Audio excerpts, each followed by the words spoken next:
Professor ইউনূসের মেয়াদ বা এই সরকারের মেয়াদ যেন 5 বছর, এটি নিয়ে আপনাদের নেতা বৈষম্যবিরোধী ছাত্র আন্দোলনের খুবই আলোচিত মানুষ, তিনি ছাত্র নেতাও ছিলেন, এখন মূল দলের নেতা সার্জিস আলম প্রথম একটি পোস্ট লিখেন। তারপর পরে গেল রোজা, ঈদ ইত্যাদির পরে ফেসবুকে এক ধরনের একটা ক্যাম্পেইন শুরু হয় ইতিবাচকভাবে, স্বস্তিদায়ক ঈদ যাত্রা, রমজানের দ্রব্যমূল্য, এবং এটা নিয়ে আমরা দেখলাম যে জাতীয় নাগরিক পার্টি বলি বা বৈষম্য বিরোধী আন্দোলন বলি কিংবা সরকার, কারো পক্ষ থেকে কেউ বলে নাই যে এটা আমরা চাই না বা এটা কারো ব্যক্তিগত অবস্থান।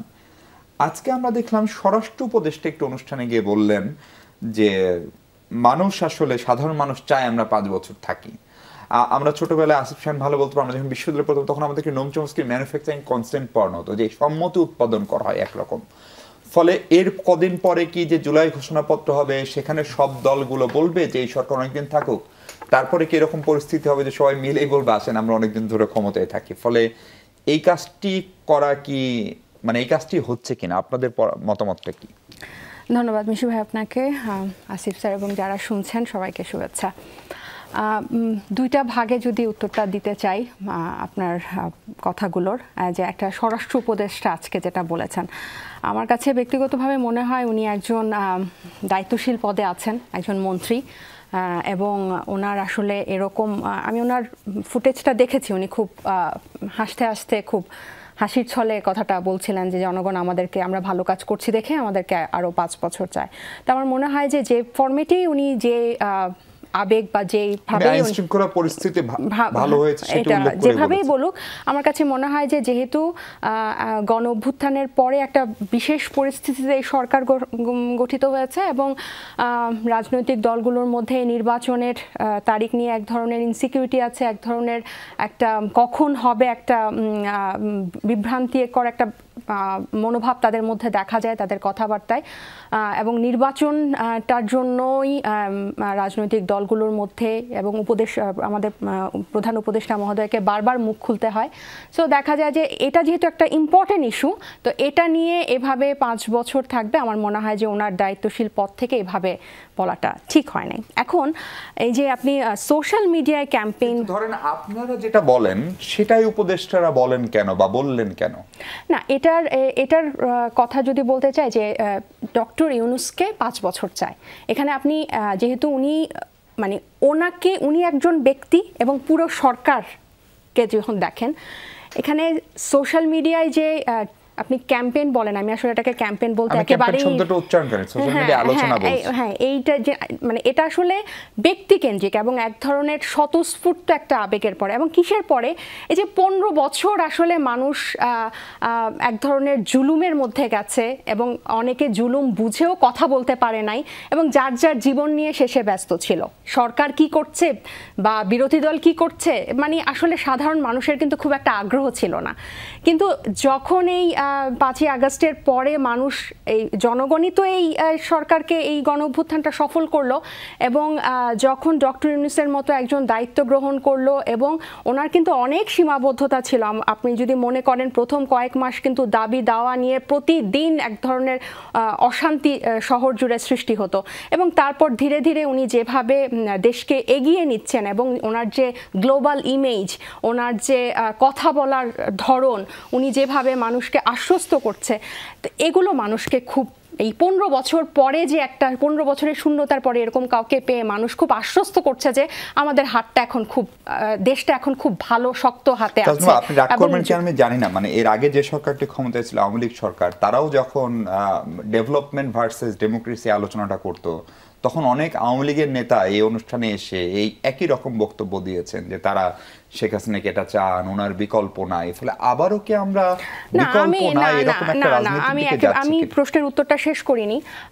তো এক ধরনের স্বতঃস্ফূর্ত আবেগ থেকে কিন্তু ডক্টর ইউনূসকে দেখেন, হ্যাঁ, এবং ওনার কাজগুলো এবং ওনার যোগ্যতা, ওনার প্রতিটা কথার প্রতি যে আমাদের মুগ্ধতা, এটা আসলে অস্বীকার করার উপায় নাই।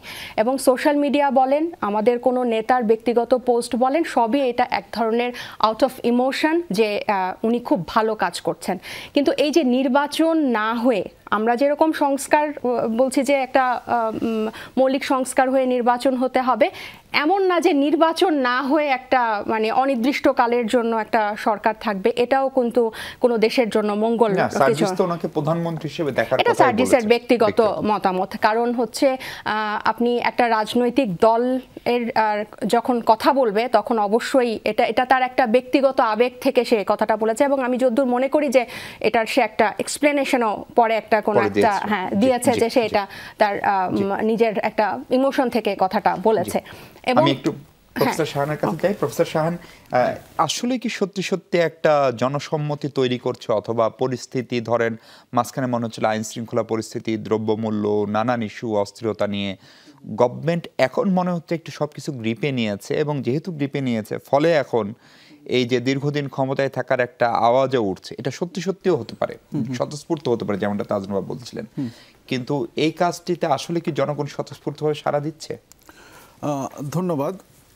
এইখানে মানে আমার কাছে এখন পর্যন্ত জিনিসটা যেটা মনে হয় যে এইটা একটা স্বতঃস্ফূর্ত জায়গাটা, এবং তার চেয়ে বড় কথা আমরা খুব বেশি সোশ্যাল মিডিয়ার উপরে জোর দিচ্ছি।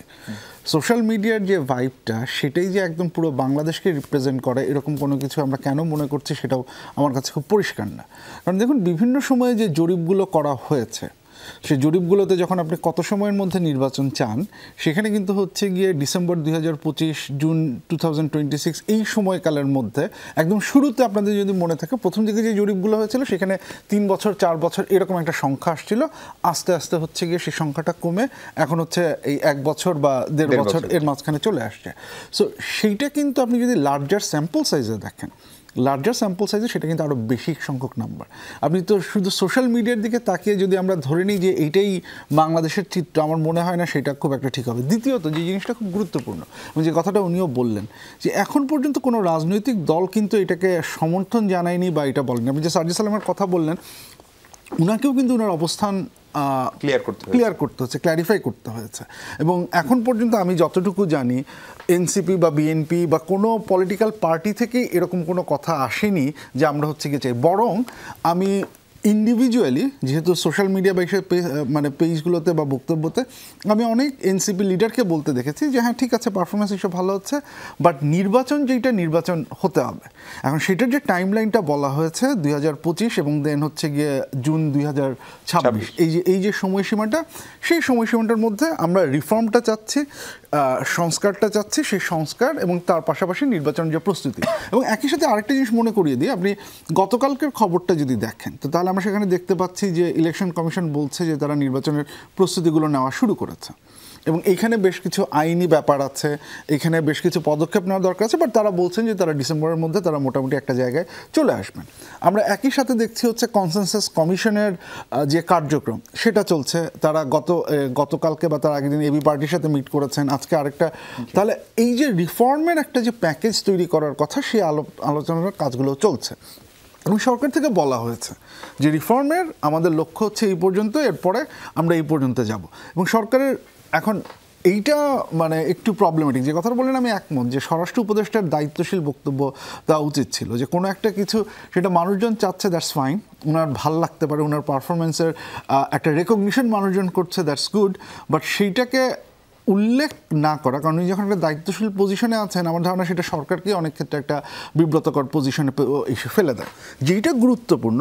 বাট এই বক্তব্যের সাথে কিন্তু হচ্ছে কি আমি কোনো রাজনৈতিক দলকে সেটাকে সমর্থন করতে দেখিনি বা সেটাকে হচ্ছে কি সে করতে দেখিনি। সো আমার কাছে এইটাকে এখন পর্যন্ত খানিকটা মানুষের যে মানে পছন্দসই সেটা একটা আকাঙ্ক্ষা, সেটার আসলে ব্যাপ্তি কতখানি আমার সেটা নিয়ে বিষয় আছে, এবং এটাকে এখন পর্যন্ত আমি খুব বেশি করে বড় করে আকার করছি। আপনাকে আরেকটা প্রশ্ন করতে চাই, যে ধরেন এই সরকারের এই 8-9 মাসের সবচেয়ে নাজুক পরিস্থিতি সম্ভবত আইন শৃঙ্খলা পরিস্থিতিরই ছিল, এবং তারপরে বলতে গেলে স্বাস্থ্য খাত, মানে এই দুটো মন্ত্রণালয়ের দায়িত্বপ্রাপ্ত উপদেষ্টাদের নিয়ে অনেক প্রশ্ন অনেক সব পক্ষ থেকে উঠেছে।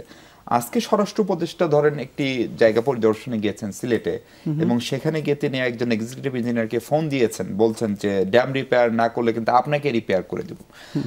মানে আপনি খুবই পপুলারিস্টিক একটা অ্যাপ্রোচ ওনার ভিতরে ইদানিং দেখা যাচ্ছে, ফলে এই সরকারকে আসলে জনপ্রিয়তা পেতে ব্যস্ত হলো কিনা এটি একটি জায়গা। এবং আপনি যদি একটু দেখেন এই সরকারের যেহেতু কোনো রাজনৈতিক উচ্চাভিলাষ নেই প্রকাশ্যে, ফলে তাহলে এ ধরনের কর্মকাণ্ড তারা কেন করছে?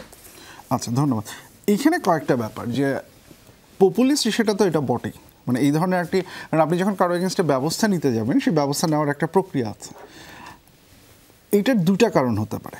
একটা কারণ হতে পারে হচ্ছে গিয়ে, আমি এই কথার কথা এখানেও বলেছিলাম, বিভিন্ন জায়গায় বলেছি, যে সরকার যখন ইনিশিয়ালি বলতে চেয়েছিল যে আইন শৃঙ্খলা পরিস্থিতি ভালো হচ্ছে, সরকার বিভিন্ন স্ট্যাটিস্টিক্স ব্যবহার করার চেষ্টা করেছিল। স্ট্যাটিস্টিক্সটা হচ্ছে আগের তুলনায় বা পরের তুলনায়। বাট তখন যদি মনে থাকে, একটা কথা বারবার এসেছিল যে আইন শৃঙ্খলা পরিস্থিতির উন্নতি না অবনতি হচ্ছে, সেটা নাম্বারের উপর যতটা না ডিপেন্ড করে, তার চেয়ে বেশি ডিপেন্ড করে পারসেপশনের উপরে। আপনি নাম্বারে প্রচুর উন্নতি দেখাচ্ছেন, কিন্তু মানুষজনের মধ্যে যদি এই ফিলিংসটা কাজ করে যে আইন শৃঙ্খলা পরিস্থিতির অবনতি হচ্ছে, পুলিশ দায়িত্ব পালন করছে না, মন্ত্রী দায়িত্ব পালন করছেন না, পারছেন না। উনি যখন রাত ৩টায় সংবাদ সম্মেলন দেখলেন, that creates a very negative একটা পারসেপশনও তৈরি করলো যে উনি আসলে তাহলে বুঝতে পারছেন না। সেই জায়গা থেকে একটা যেটা হতে পারে যে উনি ঘুরে বেড়াচ্ছেন, এই সে করছেন, একটা হচ্ছে যে সম্ভবত একটা ব্যাখ্যা এটা হতে পারে যে সরকার শেষ পর্যন্ত এইটা বুঝতে পেরেছে যে আপনি যদি পরিস্থিতির উন্নতি আসলে করতে চান, সেটা নাম্বারের গল্প দিয়ে হবে না। You have to show people that you are working, you are going to different place, আপনি বিভিন্ন জায়গায় যাচ্ছেন, আপনি হচ্ছে গিয়ে কাজ করছেন, সেইটা একটা ব্যাখ্যার জায়গা হতে পারে। সো আপনি যখন দেখাচ্ছেন লোকজনকে আপনি করছেন, সো তখন হচ্ছে গিয়ে পিপল হচ্ছে গিয়ে একটা ফিলিংস পাচ্ছে যে কাজটা তাহলে হচ্ছে। তাহলে এসেনশিয়ালি হচ্ছে গিয়ে এটা একটা পপুলিস্ট ট্রেন্ড, কিন্তু পপুলিস্ট ট্রেন্ডটা করা হচ্ছে যে যেহেতু হচ্ছে গিয়ে পারসেপশনটা ম্যাটার করে, পারসেপশনটাকে নিজের ভাবমূর্তি পুনরুদ্ধার, নিজের ভাবমূর্তি